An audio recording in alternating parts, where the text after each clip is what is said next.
You wake up to the sound of metal hitting metal. It's not your alarm. It's the guard banging the bars at 5:30 in the morning. Welcome to your new reality. They say the High Plateau is the most secure prison in Mexico. What they don't tell you is that the security goes both ways. No one gets in, but you definitely don't get out. Your cell is 2 by 3 meters. A concrete bunk, a steel toilet without a lid, and a window the size of your hand.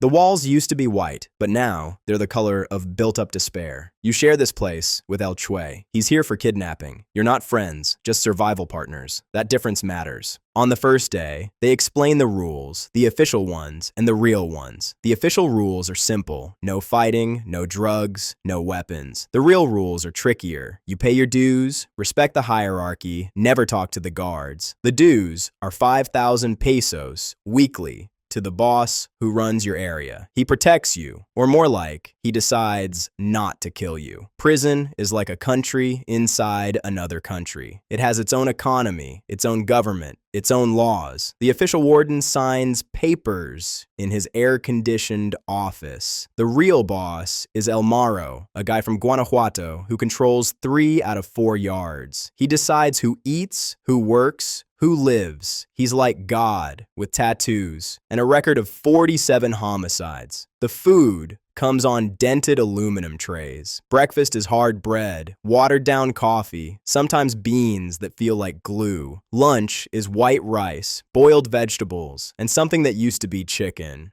Dinner is whatever's left. You learn to eat fast and be thankful there was food at all.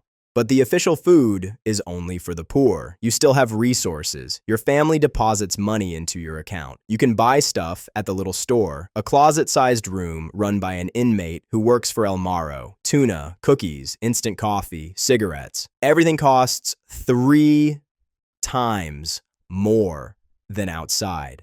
It's the economy of captivity. The real business is in what you don't see. Drugs get in through guards who need money, lawyers with briefcases nobody checks, conjugal visits where more than love gets exchanged, crystal meth, coke, heroin, weed. Mexico's toughest prison has better distribution than a convenience store. Your first hustle is easy. You've got connections outside who can smuggle in cell phones. Outside they go for 3,000 pesos. Inside, you sell them for 25,000. A guard sneaks them in his lunchbox. You take your cut. The boss takes his. Everyone gets a piece. You learn the sign language. Touching your nose means surveillance. Scratching your left ear means I've got goods. Spitting on the ground means snitch. Everything's communicated without words because the walls have ears. Visits happen on Sundays. Your mom comes every 2 weeks, crying every time.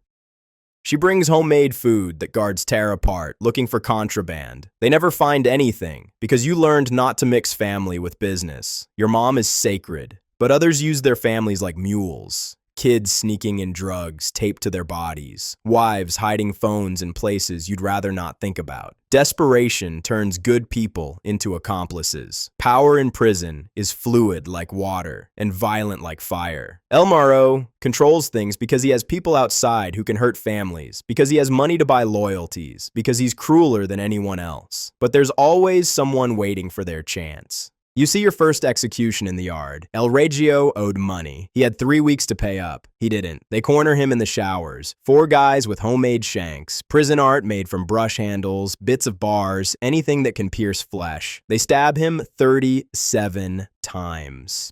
The guards show up 20 minutes later. No cameras in that area. There never are where it really matters. You become a banker. It's safer than dealing drugs. You lend money at 20% interest per week. An inmate needs 10,000 pesos. You lend it. Next week, he owes 12,000. If he doesn't pay, you don't kill him. That would be a waste. You take away his privileges, cut off his access to cell phones, turn him into a social ghost. It's worse than death. You develop a system, 3 enforcers, big guys, quiet, with reputations that speak for themselves. They collect on Mondays. They carry a notebook where you write everything, names, amounts, dates. You're meticulous. One mistake and you lose credibility. Lose credibility and you lose everything. The guards are your best investment. You spot the ones with debts, vices, ambitions. A guard with an overdue mortgage is worth their weight in gold. You lend him 50,000 pesos, and he owes you favors worth 10 times that. Looking the other way when goods pass through. Warning you about inspections, losing papers that could get you in trouble. Your cell gets better. Now you've got a real mattress, a fan for brutal summers when the concrete traps heat like an oven, a small TV hidden in a hole you dug in the wall over 6 months. You watch the news, laugh about the war on drugs. That war is being lost right here, where they're supposed to have already won. The prison has zones. Yard A is for the powerful.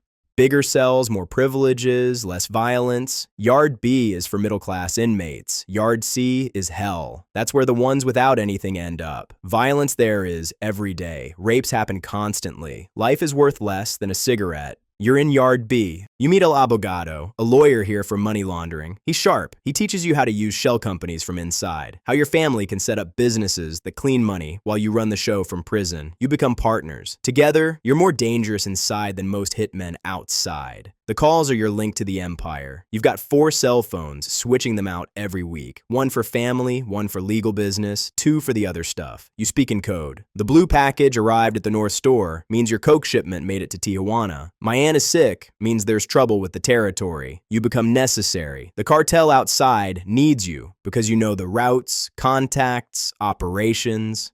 But they also fear you because you know too much.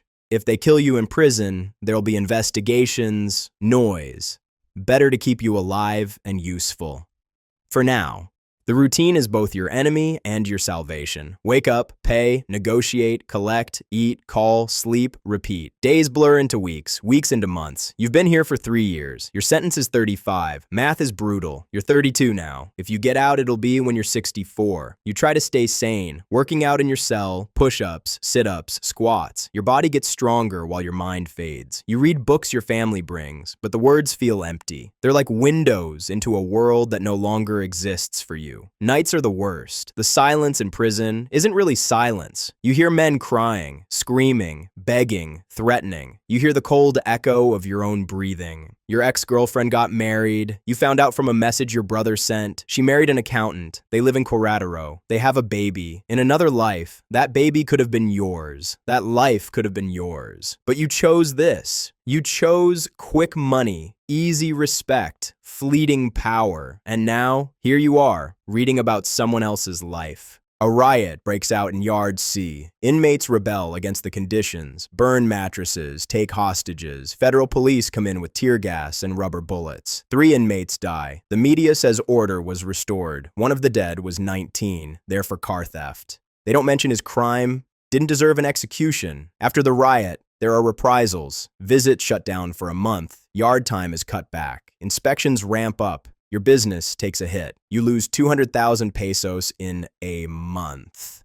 But you survive because that's all you know how to do. A new inmate arrives. A kid, can't be older than 22.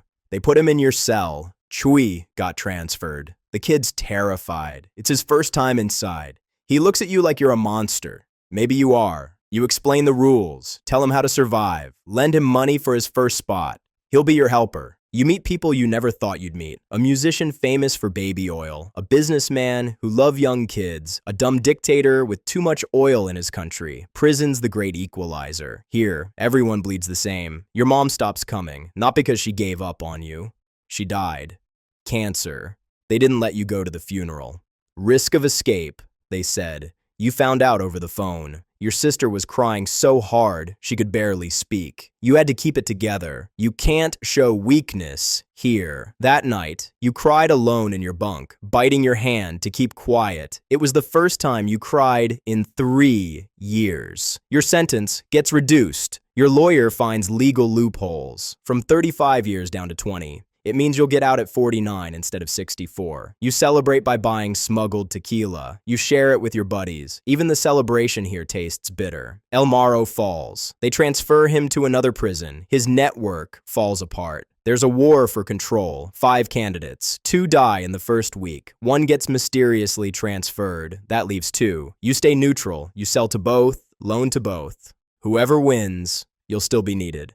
That's your superpower, your curse, your salvation. 10 years go by. 10 years of your life in this building. You've seen kids come in and tough men walk out. You've seen men come in and empty shells leave. You've become both. Hard on the outside, hollow on the inside. A survival machine with no real purpose. And the darkest part is that you're not even sure anymore if you want it to end.